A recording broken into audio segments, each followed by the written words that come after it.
Booking and documentation process എന്ന് പറഞ്ഞ ഈ ഒരു മൊഡ്യൂളിലേക്ക് എല്ലാവർക്കും സ്വാഗതം. നമ്മൾ ഈ ഒരു മൊഡ്യൂളിലൂടെ പഠിക്കാൻ ഉദ്ദേശിക്കുന്നത് നമുക്കൊരു ബുക്കിംഗ് ലഭിക്കുകയാണെങ്കിൽ, അതായത് സൈറ്റ് വിസിറ്റ് കഴിഞ്ഞ ഒരു ഫീഡ്ബാക്ക് കിട്ടുന്നത് നമ്മൾ ഈ പ്രോപ്പർട്ടി ആയിട്ട് മുന്നോട്ട് പോവുകയാണ്, നമുക്കിത് ബുക്ക് ചെയ്യാന്നുള്ള ഒരു രീതിയിൽ വരുന്ന സമയത്താണ് നമുക്ക് ബുക്കിംഗ് ആൻഡ് ഡോക്യുമെൻറ്റേഷൻ പ്രോസസ്സിൻ്റെ ഒരു ആവിഷ്കത അല്ലെങ്കിൽ ഒരു മൊഡ്യൂളിലൂടെ നമ്മൾ പഠിക്കാൻ പോകുന്നത്.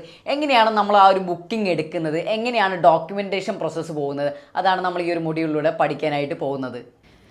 അങ്ങനെ പ്രോപ്പർട്ടി സൈറ്റ് വിസിറ്റ് ഒക്കെ കഴിഞ്ഞിട്ട് നമ്മളൊരു ഡീൽ ഓൾമോസ്റ്റ് ക്ലോസ് ചെയ്ത് നിൽക്കുന്ന ഒരു സിനാരിയോ ആണ് നമ്മളിപ്പോൾ ഡിസ്കസ് ചെയ്തുകൊണ്ടിരിക്കുന്നത്. അതായത് ഒരു ഡീൽ ക്ലോസ് ആവുകയാണെങ്കിൽ അതിൻ്റെ ബുക്കിംഗ് ഫേസിൽ നമുക്ക് എന്തൊക്കെയാണ് ചെയ്യേണ്ടത്, എന്തൊക്കെയാണ് ശ്രദ്ധിക്കേണ്ടത് എന്ന്, എന്തൊക്കെ സ്റ്റെപ്പുകൾ നമ്മൾ എടുക്കണമെന്നാണ് നമ്മൾ ഈ ഒരു മൊഡ്യൂളിൽ ഡിസ്കസ് ചെയ്യാമെന്ന് പറഞ്ഞിട്ടുണ്ടായിരുന്നത്. ഫസ്റ്റ് ആയിട്ടുള്ള സ്റ്റെപ്പ് നമ്മൾ സംസാരിക്കുകയാണ് എഗ്രീഡ് ടേംസ് ആൻഡ് കണ്ടീഷൻസ്. അതായത് നമ്മളൊരു ബുക്കിംഗ് കൺഫേം ചെയ്യുന്ന സമയത്ത്, അതായത് നമ്മളൊരു കരാറിലെത്തുന്നേക്കാൾ മുമ്പ്, ഒരു എഗ്രിമെൻറ്റ് ചെയ്യുന്നേക്കാൾ മുമ്പ് നമുക്ക് കുറച്ച് ടേംസ് ആൻഡ് കണ്ടീഷൻസ് ഒക്കെ ഫിക്സ് ചെയ്യണമല്ലേ. നമ്മൾ ഇത്രയും നേരം സംസാരിച്ചുകൊണ്ടിരുന്ന ഒരു 30,000 രൂപയുടെ ഒരു അപ്പാർട്ട്മെൻറ്റിൻ്റെ കാര്യമായിരുന്നു നമ്മൾ സംസാരിച്ചുകൊണ്ടിരുന്നത്. അതായത് നമ്മളൊരു ഡെമ്മി ആയിട്ട് എടുത്തിട്ടുണ്ടായിരുന്നത് 30,000 രൂപയുടെ ഒരു അപ്പാർട്ട്മെൻറ്റാണ് നമ്മൾ സൈറ്റ് വിസിറ്റ് കാണിക്കുക എന്ന രീതിയിലായിരുന്നു നമ്മളൊരു ഡെമോ ഡിസ്കസ് ചെയ്തുകൊണ്ടിരുന്നത്. നമുക്ക് ആ ഒരു സിനാരിയോയിൽ തന്നെ ഈ ഒരു ബുക്കിംഗ് നമുക്ക് ഡിസ്കസ് ചെയ്യാം.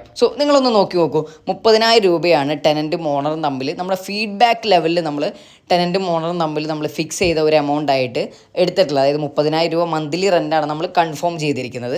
3 മാസത്തെ സെക്യൂരിറ്റി ഡെപ്പോസിറ്റ്, അതായത് 90,000 രൂപയാണ് നമ്മൾ സെക്യൂരിറ്റി ഡെപ്പോസിറ്റ് ആയിട്ട് നമ്മൾ മേടിക്കാനായിട്ട് പോകുന്നത്. അതും ഓണറും ടെനൻറ്റും കൺഫേം ചെയ്ത ഒരു കാര്യമാണ്.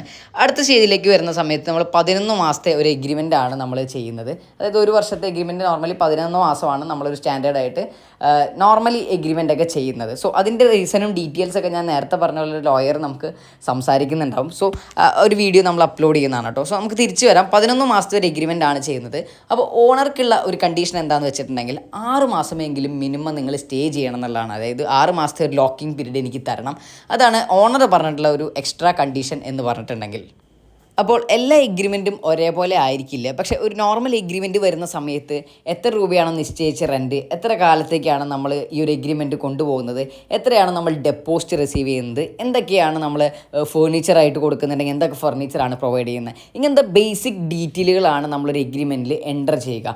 അത് കഴിഞ്ഞിട്ട് നമുക്ക് ഒരുപാട് ക്ലോസുകൾ വരും. ഇപ്പോൾ ഈ ഒരു ഓണർ സജസ്റ്റ് ചെയ്ത് 6 മാസത്തെ ലോക്കിംഗ് പീരീഡ് എനിക്ക് വേണം എന്ന് പറഞ്ഞ രീതിയിലുള്ള പല ക്ലോസുകളും വരാതിരിക്കാം. അത് ഓണറും ടെനൻറ്റും തമ്മിലുള്ള ഒരു ഡിസ്കഷനിൽ വരുന്ന ഒരു സംഭവമാണ്. ഒരു എഗ്രിമെൻറ്റിലേക്ക് കടക്കുന്ന സമയത്ത് അത് ഡിപ്പെൻസ് ആയിട്ടുള്ള ഒരു കാര്യമാണ്. നമ്മൾ ഒരു ഡോക്യുമെൻറ്റേഷനിലേക്ക് കടക്കുന്ന സമയത്ത് ശ്രദ്ധിക്കേണ്ട ബേസിക് ആയിട്ടുള്ള നമ്മൾ കൺഫേം ചെയ്യേണ്ട കുറച്ച് ടേംസ് ആൻഡ് കണ്ടീഷൻസ് ആണ് ഈ പറഞ്ഞിരിക്കുന്നത്. അതുപോലെ തന്നെ വേറെ എന്തെങ്കിലും ടേംസ് ആൻഡ് കണ്ടീഷൻസ് ഉണ്ടെങ്കിൽ അത് നമ്മൾ മെൻഷൻ ചെയ്തിട്ട് വേണം ഒരു എഗ്രിമെൻറ്റിലേക്ക് കടക്കാനായിട്ട്.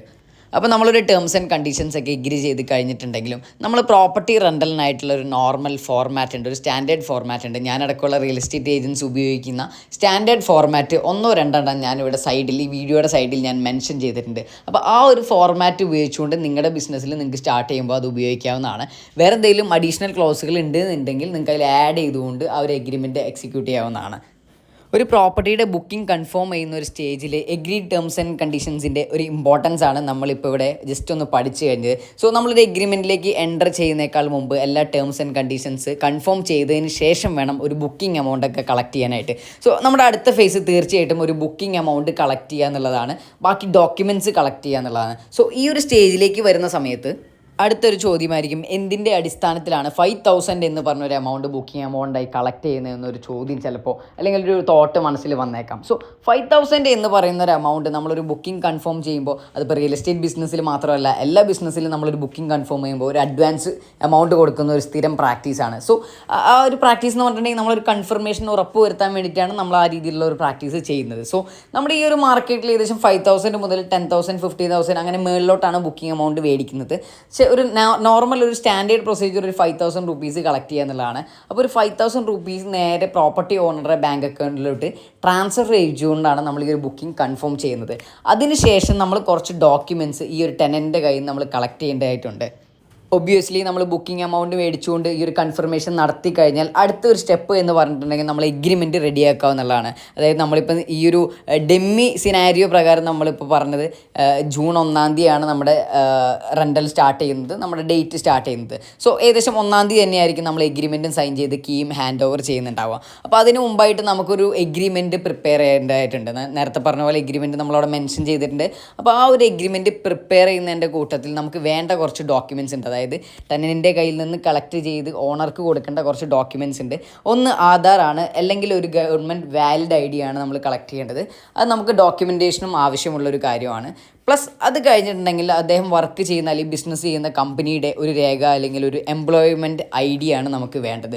സോ ഈ 2 കാര്യങ്ങൾ നമ്മൾ കളക്ട് ചെയ്യണം. അത് കഴിഞ്ഞിട്ട് വളരെ ഇമ്പോർട്ടൻ്റ് ആയിട്ടുള്ളൊരു കാര്യമാണ് പോലീസ് ക്ലിയറൻസ് സർട്ടിഫിക്കറ്റ് എടുക്കുക എന്നുള്ളത്.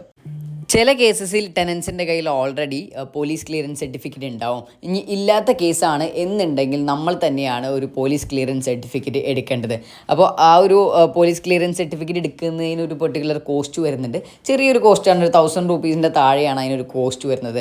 അപ്പോൾ അതിൻ്റെ ഒരു ചാർജസ് എങ്ങനെയാണ് നിങ്ങൾ ചെയ്യേണ്ടത് ഡിസൈഡ് ചെയ്യാനുള്ള ഒരു അവകാശം നിങ്ങളുടേതാണ്. കാരണം അതൊരു ആഡ് ഓൺ സർവീസാണ്. പക്ഷേ എടുത്തു കൊടുക്കേണ്ടത് തീർച്ചയായിട്ടും നമ്മുടെ ഒരു കടമയിൽ പെട്ട ഒരു കാര്യമായതുകൊണ്ട് നമ്മൾ തന്നെ അത് പ്രോസസ്സ് ചെയ്യാനായിട്ട് ശ്രമിക്കുക. അത് വളരെ ഈസി ആയിട്ട് ചെയ്യാൻ പറ്റുന്ന ഒരു കാര്യം കൂടെയാണ്. അപ്പോൾ മെൻഷൻ ചെയ്തിരിക്കുന്ന ഇത്രയും ഡോക്യുമെൻറ്റ്സ് നമ്മൾ കളക്ട് ചെയ്തു, ടോക്കൺ അഡ്വാൻസ് നമ്മൾ കളക്ട് ചെയ്ത് കഴിഞ്ഞു. ഇനി അടുത്തൊരു പ്രോസസ്സ് എന്ന് പറഞ്ഞിട്ടുണ്ടെങ്കിൽ നമ്മൾ ഈ ഡോക്യുമെൻറ്റ്സ് ഉപയോഗിച്ചുകൊണ്ട് നമ്മളൊരു എഗ്രിമെൻറ്റ് ക്രിയേറ്റ് ചെയ്യുക എന്നുള്ളതാണ്. ഒരു സ്റ്റാൻഡേർഡ് എഗ്രിമെൻറ്റ് ക്രിയേറ്റ് ചെയ്തിട്ടുണ്ടെങ്കിൽ അപ്പോൾ നമ്മൾ നേരത്തെ സംസാരിച്ച റെൻറ്റും കാര്യങ്ങളൊക്കെ ഉള്ള ടേംസ് വെച്ച് നമ്മളൊരു റെൻ്റൽ എഗ്രിമെൻറ്റ് ക്രിയേറ്റ് ചെയ്ത് കഴിഞ്ഞു എന്ന് വിചാരിക്കുക.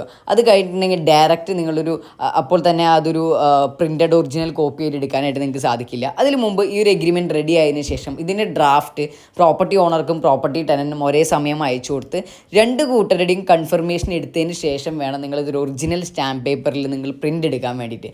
സോ ഒരു സ്റ്റാമ്പ് പേപ്പറിൽ പ്രിൻ്റ് എടുക്കുന്ന സമയത്ത് പ്രോപ്പർട്ടി ഓണർക്കും പ്രോപ്പർട്ടി ടെനൻറ്റിനും ഒറിജിനൽ സ്റ്റാമ്പ് പേപ്പറിൽ വേണം നിങ്ങൾ പ്രിൻ്റ് എടുത്തിട്ട് സൈൻ ചെയ്യിപ്പിക്കാനായിട്ട്.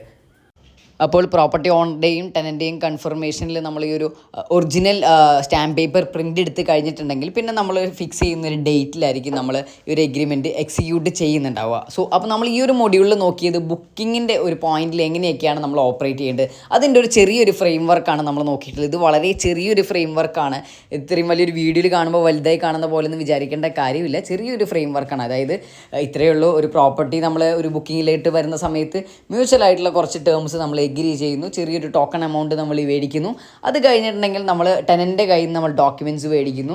അതേപോലെ തന്നെ ഡോക്യുമെൻറ്റേഷൻ ചെയ്യാനായിട്ട് നമ്മുടെ പ്രോപ്പർട്ടി ഓണറുടെ കയ്യിൽ നിന്നും അദ്ദേഹത്തിൻ്റെയും ഡീറ്റെയിൽസ് നമ്മൾ കളക്ട് ചെയ്യുന്നു. അപ്പോൾ എന്തൊക്കെയാണ് പ്രോപ്പർട്ടി ഓണറുടെ കയ്യിൽ നിന്ന് കളക്ട് ചെയ്യേണ്ട ഡീറ്റെയിൽ എന്ന് വെച്ചിട്ടുണ്ടെങ്കിൽ പ്രോപ്പർട്ടി ഓണറുടെ കയ്യിൽ നിന്ന് ആധാർ കാർഡ് കളക്ട് ചെയ്യണം. പ്രോപ്പർട്ടി റിലേറ്റഡ് ആയിട്ടുള്ള ഒരു ഡോക്യുമെൻറ്റ് നമ്മൾ മേടിക്കണം. അതായത് ഈ ഒരു പ്രോപ്പർട്ടി ഓണർ ഈ ഒരു പ്രോപ്പർട്ടി ഓൺ ചെയ്യുന്നു എന്നുള്ളതിൻ്റെ ഒരു രേഖയായിട്ട് നമ്മളൊരു ടാക്സ് അടച്ച റെസിപ്റ്റോ അല്ലെങ്കിൽ ഏതെങ്കിലും രീതിയിലുള്ള ഒരു ചെറിയ ഡോക്യുമെൻറ്റ് നമ്മൾ കളക്ട് ചെയ്യേണ്ടതായിട്ടുണ്ട്. അത് അത്ര മാൻഡറ്ററി അല്ല. കാരണം എന്ന് വെച്ചിട്ടുണ്ടെങ്കിൽ അതിൻ്റെ ഡീറ്റെയിൽ നിങ്ങൾക്ക് ഏത് അപ്പാർട്ട്മെൻറ്റിലാണെങ്കിലും അവിടുത്തെ അസോസിയേഷൻ ഓഫീസിൽ ചെന്നിട്ടുണ്ടെങ്കിൽ നിങ്ങൾക്ക് അതിനെക്കുറിച്ചുള്ള വിവരങ്ങൾ അറിയാനായിട്ട് സാധിക്കും. സോ അല്ലെങ്കിൽ ഒരു ഇലക്ട്രിസിറ്റി ബില്ലായാലും നമുക്കൊരു രേഖയായിട്ട് സൂക്ഷിക്കാവുന്നതാണ്.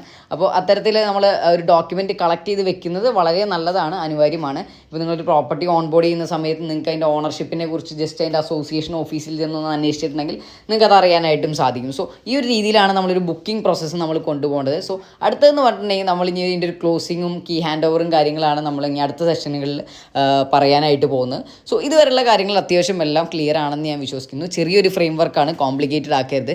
സോ അടുത്ത വീഡിയോ ആയിട്ട് നമുക്ക് പിന്നെയും കാണാം.